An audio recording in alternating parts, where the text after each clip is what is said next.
According to a recent report, Nevada is the 7th most entrepreneurial state because of the number of technology firms that have opened up in the Silver State and the friendly business tax climate. Nevada Secretary of State Ross Miller said the biggest challenge for many entrepreneurs is finding workers with the right skills for the job. He says until we invest heavily in higher education, we are never going to be able to compete. Another reason why Nevada places high on the entrepreneurial list is because of the high unemployment rate. Experts say when people are out of work, they are more likely to start a business.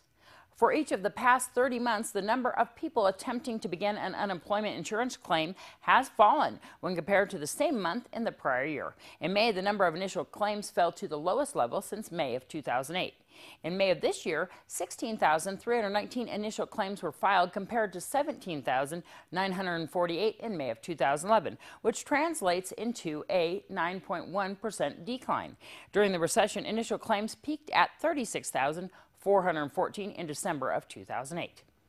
The Secretary of Veterans Affairs recently announced the department would add approximately 1,600 mental health clinicians as well as nearly 300 support staff to its existing workforce. Funding has now been distributed to the Las Vegas facility and recruitment is underway.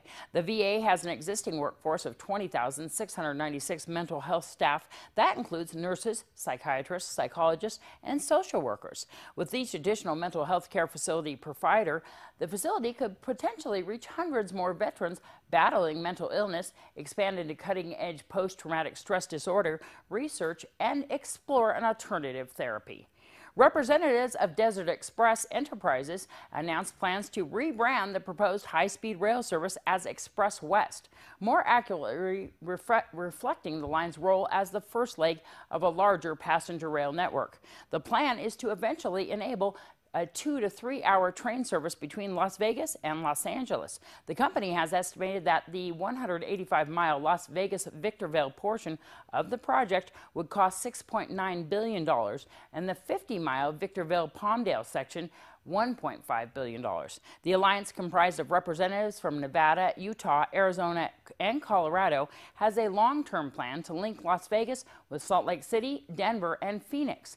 With high-speed rail, the new name captures the vision of connectivity and mobility throughout the West.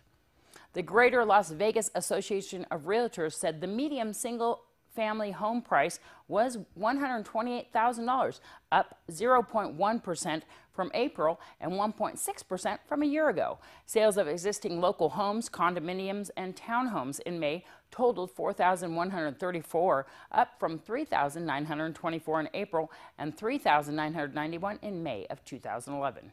Despite the foreclosure slowdown locally, Nevada still leads the nation in foreclosure activity, while Las Vegas is number 7 among large metro areas. Governor Brian Sandoval on June 1st announced that Nevada has been selected for a pilot program to help homeowners underwater on their mortgages. The program, approved by the U.S. Treasury Department, allows eligible borrowers to receive up to $50,000 in principal reduction when they refinance through the HARP 2.0 program. 10,000 more people are expected to be on hand in the Nevada desert for this year's Burning Man Festival after federal officials increased the event's attendance cap. The U.S. Bureau of Land Management issued a special recreation permit to San Francisco-based Black Rock City LLC, the nonprofit group behind Burning Man. The permit allows 60,900 people to attend the arts festival, up from 50,000 last year. Organizers had requested the change in the face of growing demands for tickets. The annual arts and music gathering takes place in the sprawling Black Rock Desert, about 100 miles north of Reno, during the weekend leading up to Labor Day. I'm Deanna O'Donnell. That's your news across Nevada.